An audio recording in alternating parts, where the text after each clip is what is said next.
Oi, turma, tudo bem com vocês? Nessa aula prática, nós vamos falar sobre a determinação de carboxihemoglobina e metahemoglobina no sangue.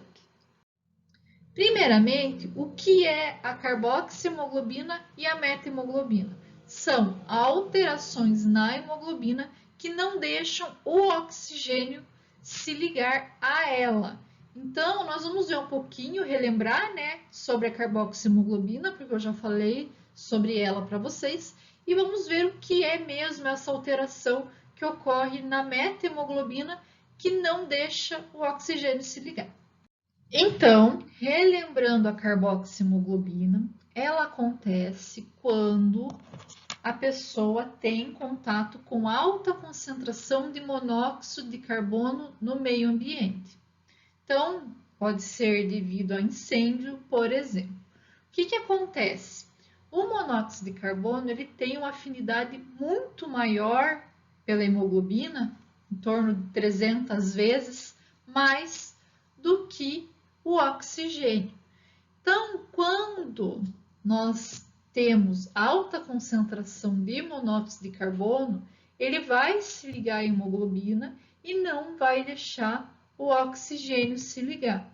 E isso faz com que não ocorra o transporte de oxigênio até o tecido. Consequentemente, a pessoa pode ir a óbito.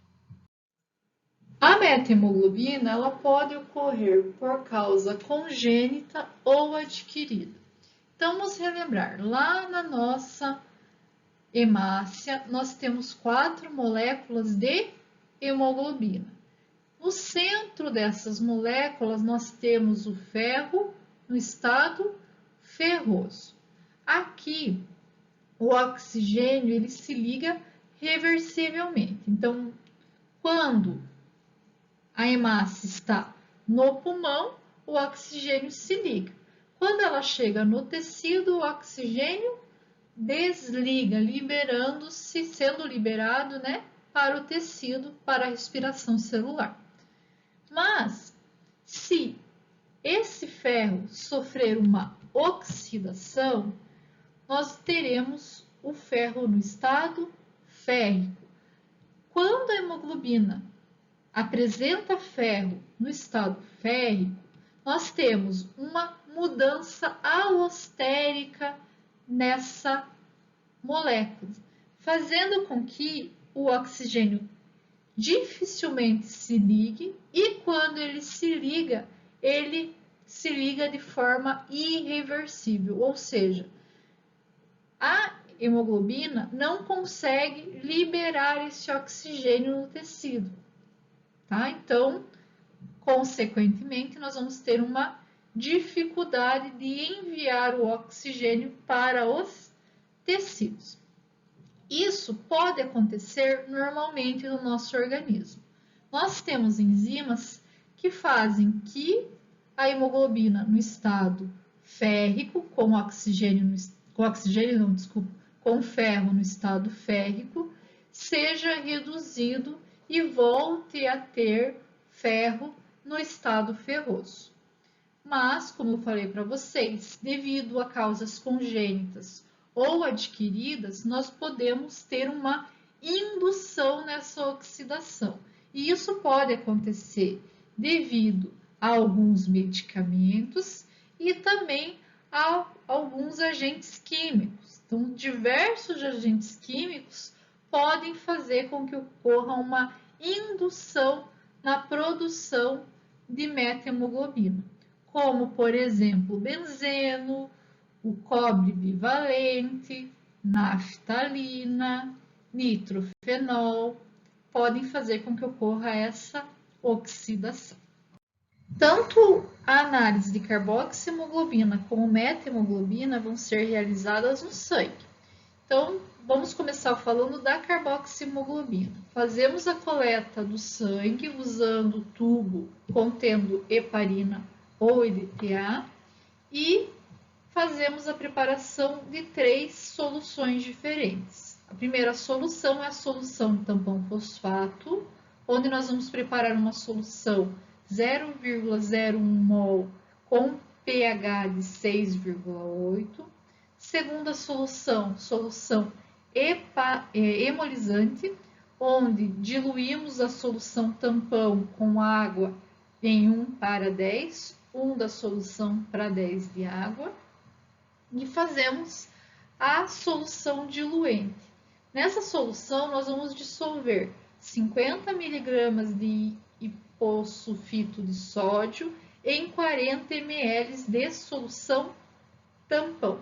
Se não tiver hipossulfito, pode-se realizar com hidroxisulfito ou ditionito de sódio.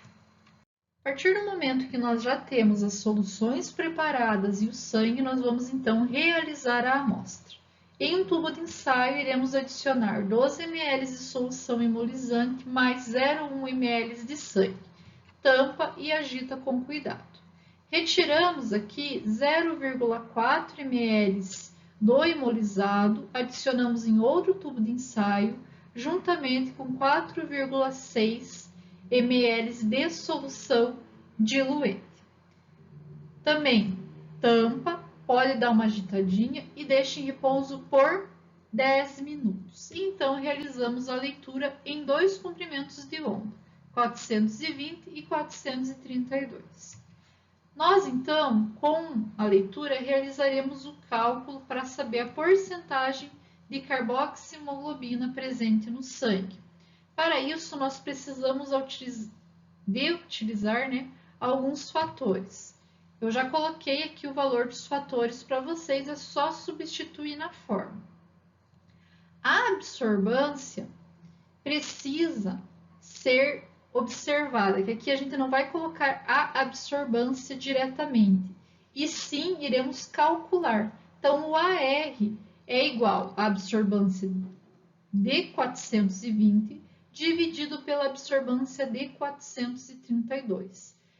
Joga tudo na fórmula e calcula a porcentagem de carboxihemoglobina presente no sangue desse paciente. Eu vou mandar para vocês separado, já deve estar aí, já mandei, na verdade, para vocês um documento em Word, onde nós temos 2 casos clínicos, um sobre carboxihemoglobina, que vocês vão precisar realizar esse cálculo, e um sobre metahemoglobina, que o cálculo é um pouquinho diferente, vou passar para vocês daqui a pouquinho.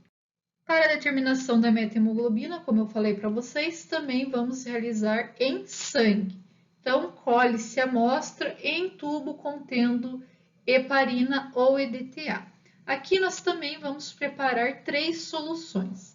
A solução de tampão fosfato, igual a que a gente já fez, fez teoricamente, na carboxihemoglobina, com a molaridade em 0,01 e pH em 6,8. Preparamos reativo de ferro cianeto 5% e solução de cianeto sódico 5%. Então, iremos realizar a prática. Vamos adicionar em um tubo de ensaio 2,2 ml de água destilada e 0,8 ml de sangue. Deixamos em repouso por 2 minutos e iremos adicionar, então, no mesmo tubo de ensaio, 1 ml de solução tampão de fosfato. E, então, iremos centrifugar por 15 minutos a 2000 RPM. Na centrifugação, nós teremos, então, a separação em 2 camadas, o hemolizado, que vai estar embaixo, e em cima nós teremos o sobrenadante. Aqui nós iremos realizar análise no sobrenadante. Então, nós vamos retirar esse sobrenadante e colocar em 2 tubos. Em um deles, nós colocamos 2,4 ml, que será o tubo A1.